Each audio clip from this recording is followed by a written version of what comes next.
ओ IPL जिंदाबाद, IPL long life चला। जय आईपीएल का जय। बहुत साला कुकुर किया आईपीएल जय है रे हाँ। ओ दोस्त ये आईपीएल मैच जिंदाबाद। ये घंटा डाल के ना आईपीएल ने तुमको क्या दिया रे हाँ, क्या खाने के लिए दिया? ओ दोस्त ये आईपीएल मैच ने मुझे पैसा दिया, पैसा। ओ घंटा आईपीएल ने तुझे पैसा दिया, कैसे रे, कैसे मिला तुझे पैसा? ओ साला मेरा गधा दोस्त, तुझे भी पैसा मिलेगा। अरे कैसे पैसा मिलेगा रे? ओ दोस्त ये आज भारत पाकिस्तान का मैच है। हाँ मालूम है, आगे बताओ। भारत ने जो रन बनाएगा उसका लास्ट नंबर पर तू पैसा लगा दे साला। अच्छा ठीक है, मैं ये 200 रुपया जीरो पर दिया, लेकिन दोस्त पैसा नहीं मिलेगा तो तुम्हारा मुंडा गिरा दूंगा साला। दोस्त लास्ट नंबर 0 आया तो तुम्हें बहुत पैसा मिलेगा रे, टेंशन मत ले। खत्म खत्म केला ये खत्म।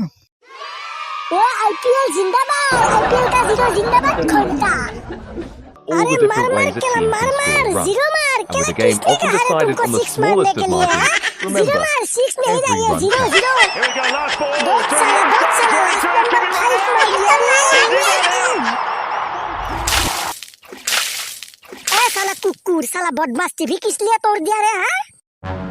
ओए भारत का रन पर लास्ट नंबर 5 मारा, इसलिए खेलता टीवी तोड़ दिया। ओए साला कुकुर, लास्ट नंबर 5 मारा तो तुम्हें क्या तकलीफ हुआ रे हाँ साला कुकुर? ओए भदार, मैं लास्ट 0 नंबर पर 200 रुपया जुआ में लगाया था साला। ओए 0 नहीं मारा इसलिए टीवी तोड़ दिया घंटा। दस साला कुकुर, 0 नहीं मारा तो क्या टीवी तोड़ेगा हाँ? बहुत मेहनत करके ये टीवी में खरीदा था, साला कुकुर तोड़ दिया। घंटा टीवी है ये, उससे भी बड़ा टीवी ले आऊंगा अभी साला। पॉकेट में 200 रुपया नहीं, उसका लेबल देखो तो। लेवल बस्ता रहा, पहले टीवी का बोर्ड लेके आ जा, उसके बाद टीवी ले आएगा जा। अच्छा ठीक है, 10 मिनट के अंदर बड़ा टीवी ले आऊंगा साला, पैसा दे। अरे साला कुकुर, तुम टीवी तोड़ा और मैंने पैसा देना पड़ेगा साला कुकुर हाँ? तो और किसने देगा रे, तेरा वाइफ ने देगा क्या पैसा हाँ? ओए साला बदमाश, फादर के साथ ऐसे बात किया तू है? ये ले पैसा, ले पैसा।